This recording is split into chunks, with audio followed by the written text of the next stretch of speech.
Good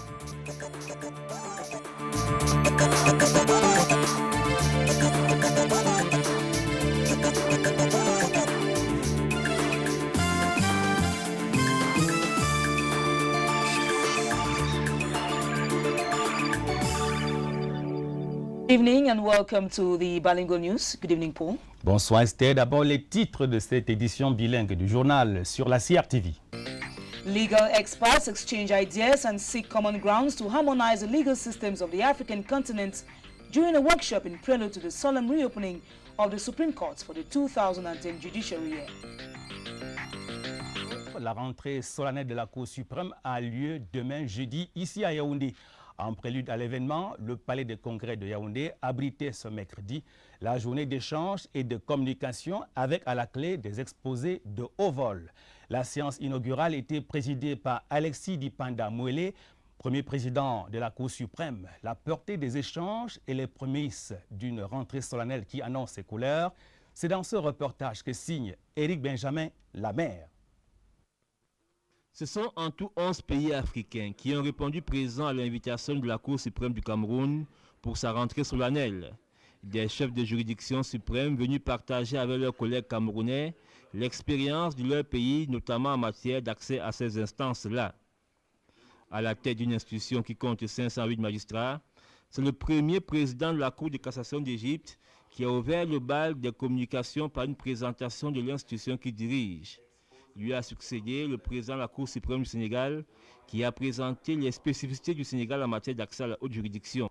Sur le terrain de la protection des droits de l'homme à travers les procédures juridictionnelles, autre sujet de réflexion de cette journée de communication et d'échange, si on note des similitudes d'un pays à l'autre, certains pays, parfois indexés sur ce chapitre, ont fait des efforts remarquables.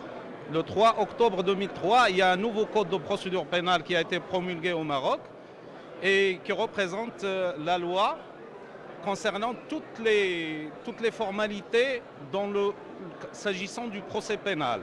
Dans son premier article, ce code-là a instauré la présomption d'innocence. Le code de procédure marocaine prévoit qu'un accusé qui doit être déféré devant l'audience doit être jugé quand il est en état d'arrestation dans un délai minimal de 3 jours.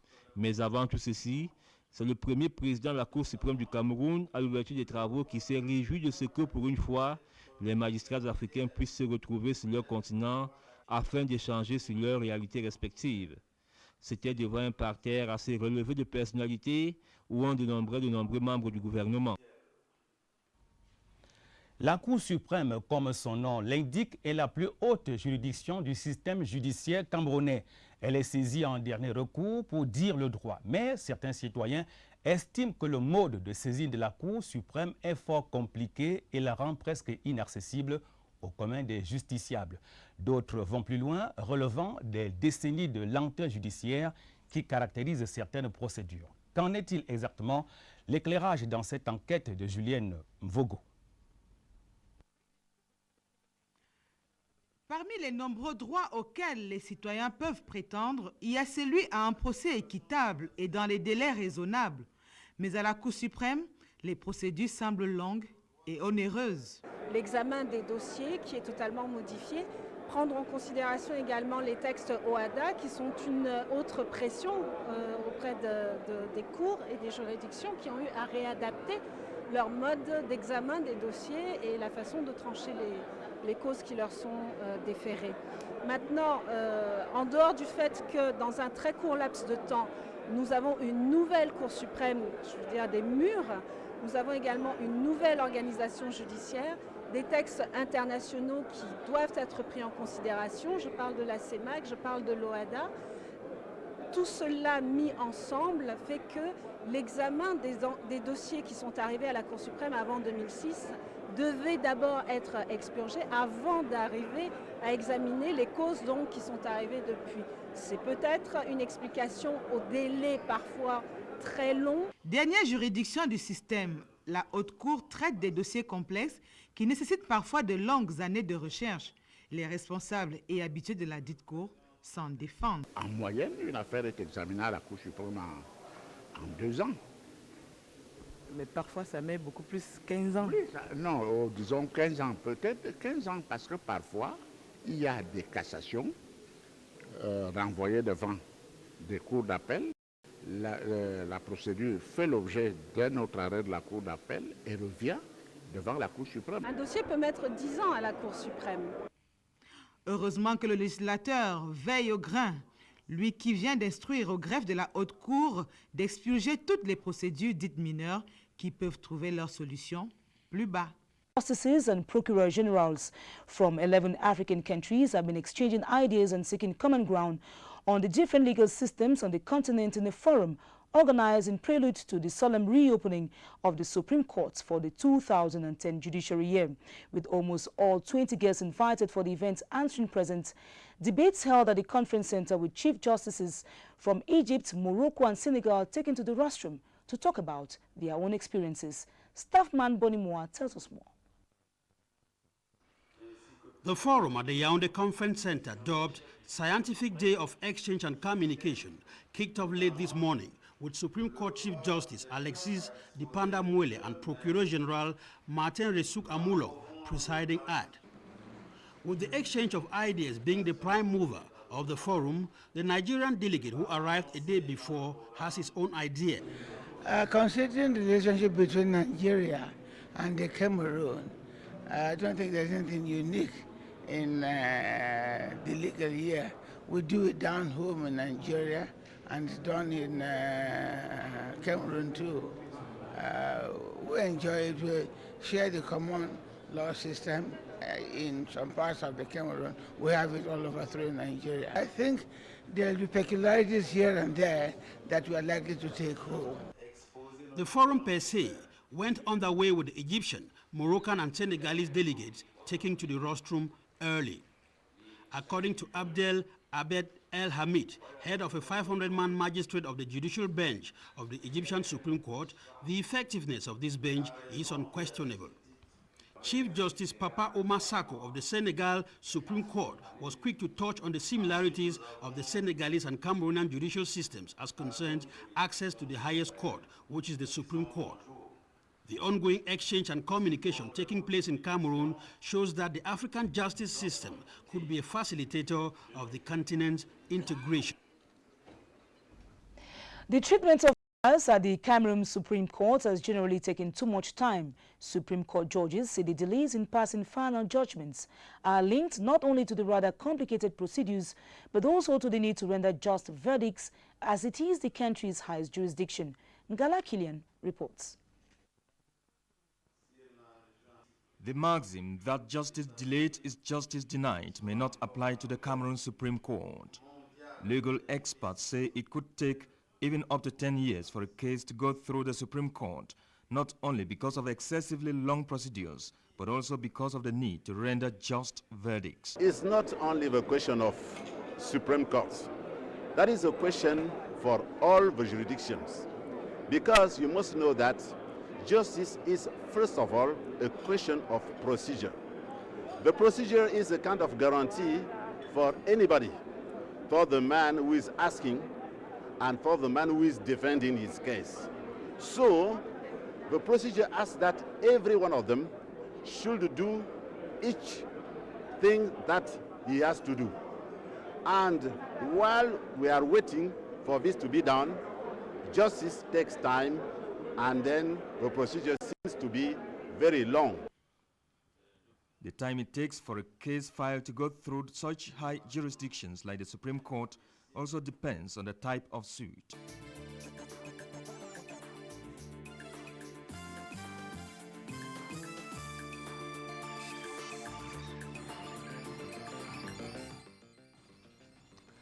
Cameroon's Supreme Court kickstarts the new judicial year in a solemn ceremony in Yaoundé today.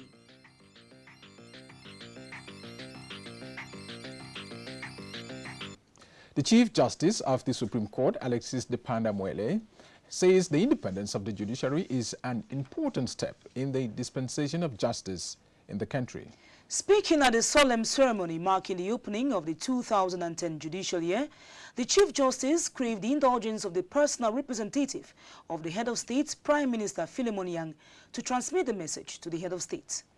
Staffman Bonimoa reports that the presence of the Speaker of the National Assembly, ministers, ambassadors, and more particularly heads of Supreme Courts of some 11 African countries made the Chief Justice's speech to have a resounding effect. His report. The arrival at the Supreme Court of the personal representative of the head of state, Prime Minister Philemon Yang, added more to the solemnity of the reopening of the 2010 judicial year. Alongside the Speaker of the National Assembly, senior government officials, ambassadors, and most importantly, heads of Supreme Court from some 11 African countries, this year's ceremony got the pomp it deserved.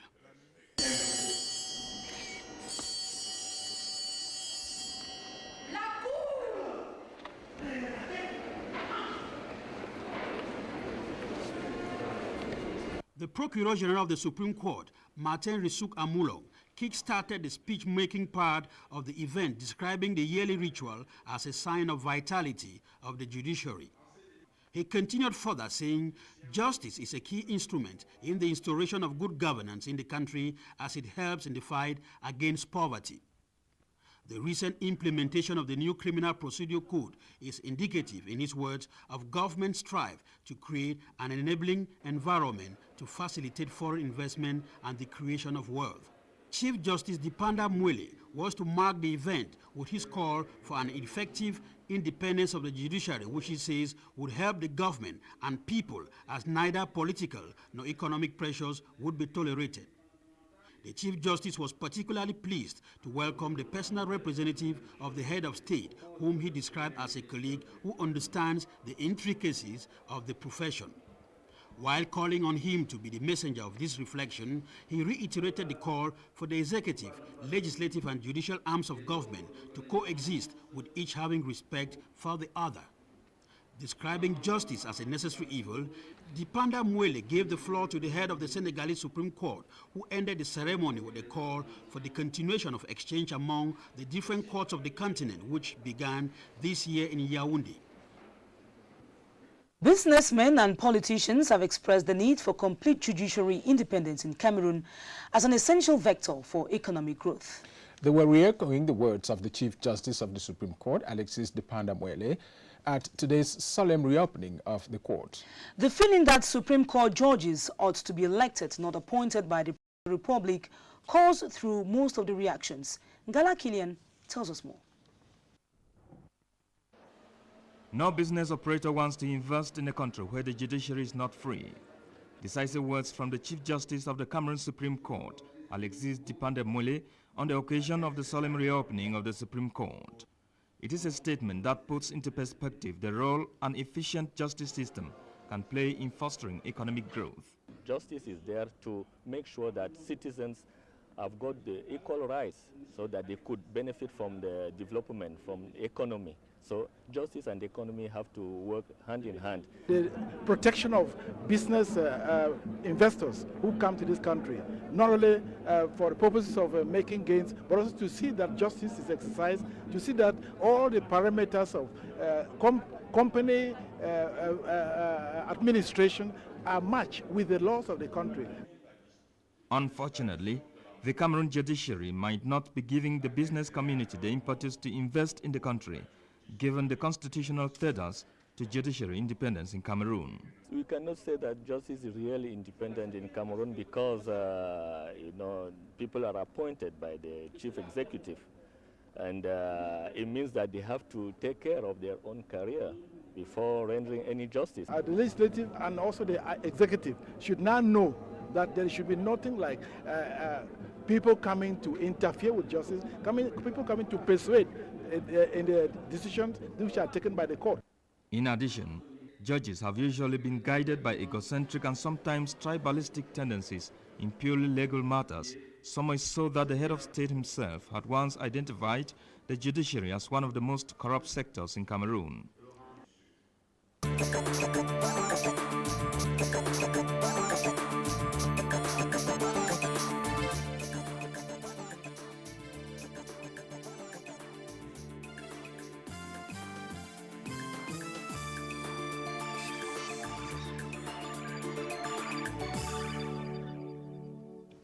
Mesdames, Messieurs, bonsoir. Bienvenue au 20h30 sur la CRTV. Bonsoir Adèle. Bonsoir Paul, et voici d'abord la une de cette édition du jeudi 25 février 2010. Solennité, la nouvelle année judiciaire s'ouvrait ce jour à la Cour suprême du Cameroun. L'indépendance du juge et le droit au développement économique étaient les maîtres mots de cette rentrée solennelle, présidée par Alexis Dipanda Mwele, premier président de l'auguste institution. Le pouvoir judiciaire en scène, c'était ce jeudi à Yaoundé, à l'occasion de la rentrée solennelle de la Cour suprême, la plus haute juridiction du pays, était parée de ses plus beaux atours. La cérémonie était présidée par Alexis Dipanda Mwele, le premier président de l'institution. Aux premières loges de la salle d'audience, des acteurs de haut rang représentant les deux autres sphères du pouvoir, notamment le président de l'Assemblée nationale pour ce qui est du législatif et le premier ministre chef du gouvernement représentant personnel du chef de l'État côté exécutif. Tout aussi remarquer la présence des présidents des cours suprêmes et des cours de cassation d'une douzaine de pays africains. Film haut en couleur d'une cérémonie riche en symboles et discours, Éric Benjamin Lamère.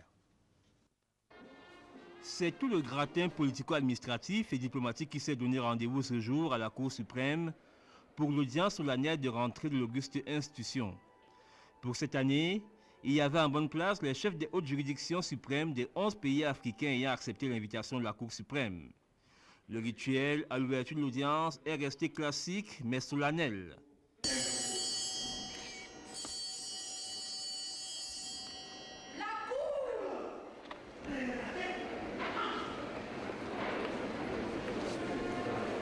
La justice, comme outil de promotion du développement économique, aura constitué la trame des réquisitions du procureur général Martin Rissouk Amoulong.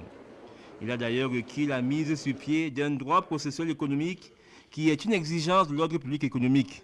C'est même un impératif, a-t-il poursuivi, si le Cameroun est déterminé à se hisser au rang de pays émergent.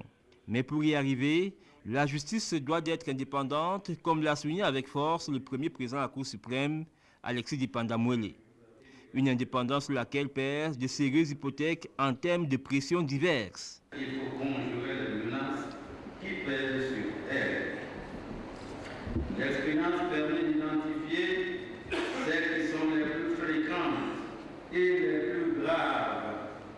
Ce sont la pression financière, la pression sociale, la pression politique.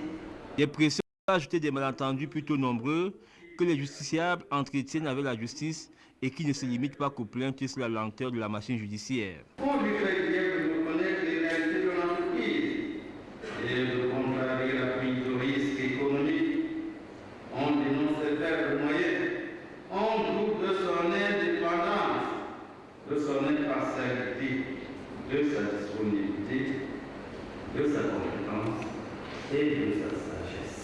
Quoi qu'il en soit, aujourd'hui comme demain, la justice reste et restera un mal nécessaire, pour reprendre l'expression du premier président de la Cour suprême. Au-delà du rituel de cette rentrée, deux thèmes d'actualité ont marqué la rentrée solennelle de la Cour suprême. Tout d'abord, justice et développement économique en rapport avec le climat des affaires, et puis l'indépendance du juge. Le droit au développement économique a été abordé dans la prise de parole du procureur général Martin Rissouk Amoulong. Dans un exposé de haut vol, le premier président de la Cour suprême, Alexis Dipanda Mwele, a cerné les contours de l'indépendance du magistrat du siège. Et on peut dire que le temps est ainsi donné pour une année judiciaire que l'on annonce intense en procès à caractère économique dans un Cameroun tout à fait résolu à demeurer un bon risque. Le regard de Julienne Vogo.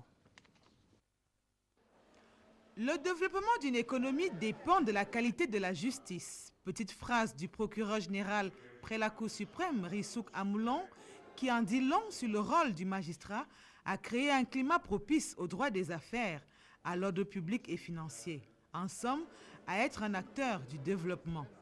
J'ai été heureux d'entendre le haut magistrat de ce pays dire que sans la justice, il n'y a pas d'économie prospère et qu'il faut une justice juste. En tant qu'homme d'affaires, nous sommes prêts à suivre, à faire des affaires dans ce pays dans le cadre des grandes ambitions jusqu'à 2035, comme c'est le grand projet. pourvu que la justice nous aide à faire ces affaires. Là où la justice passe, le développement devait suivre. Donc le développement, dans le cas de notre pays, la justice devrait surveiller le développement, et il a terminé par ce qu'il a appelé la pénalisation de la justice, c'est-à-dire traquer les bandits au col blanc. C'était un coup d'œil à la lutte actuelle contre la corruption dans notre pays. Je crois que c'était un point fort de son exposé. J'ai été réconforté par le fait que la justice nous apprenne, le procureur général nous apprenne que la lutte contre la corruption ne lui a pas été imposée et que ça rentre dans les fonctions régaliennes de la justice. L'indépendance du magistrat du siège est longuement évoquée par le premier président de la Haute Cour, Alexis Di Pandamwele, qui remet sur la sellette l'épineuse question de la probité du juge. Un juge qui doit être mis à l'abri des pressions sociales, matérielles et politiques. Et cela n'est pas un acquis. Le juge doit d'abord se juger lui-même pour essayer d'être indépendant et pour mieux exercer ses fonctions, pour rendre la justice, puisque le juge rend la justice au nom du peuple camerounais. La justice, facteur de développement, c'est le rôle majeur qui lui est dévolu en ce début d'année judiciaire.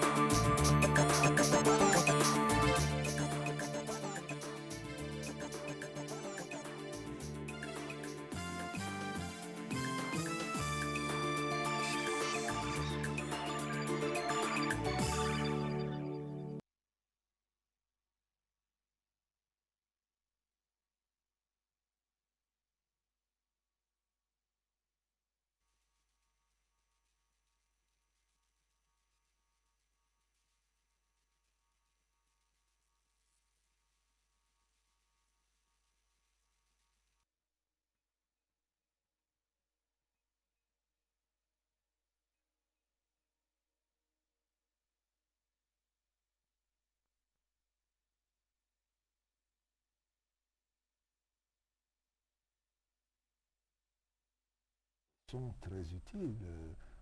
Je n'ai pas de crainte particulière qu'un certain nombre de Camerounais compétents exercent hors du Cameroun, parce que je sais qu'au Cameroun, il y a des gens dévoués à leur pays, dévoués à leurs tâches, compétents. On le voit d'ailleurs, dans ma fonction actuelle, et puis dans quelques-unes que j'ai exercées avant, on voit des Camerounais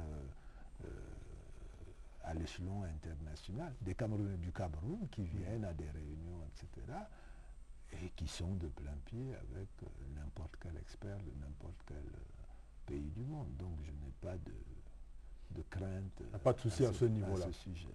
Bon, maintenant, pure politique, alors, votre séjour librevillois vous a-t-il coupé de, on va dire, de l'actualité ou de l'activité politique au Cameroun? Non, pas du tout. Comme Camerounais, je continue à suivre, mais de par mes fonctions, je n'ai plus de participation active directe, puisque mon statut ne me permet pas, sur le plan du principe, d'exercer. Vous avez quand même encore votre carte du RDPC. Mais l'activité est suspendue dans la mesure où... La carte est là? Il faudrait que je la cherche parce que mes affaires sont au village, comme vous le savez. Mais disons, au-delà de l'anecdotique, je n'ai pas de problème politique particulier. Peut-être du fait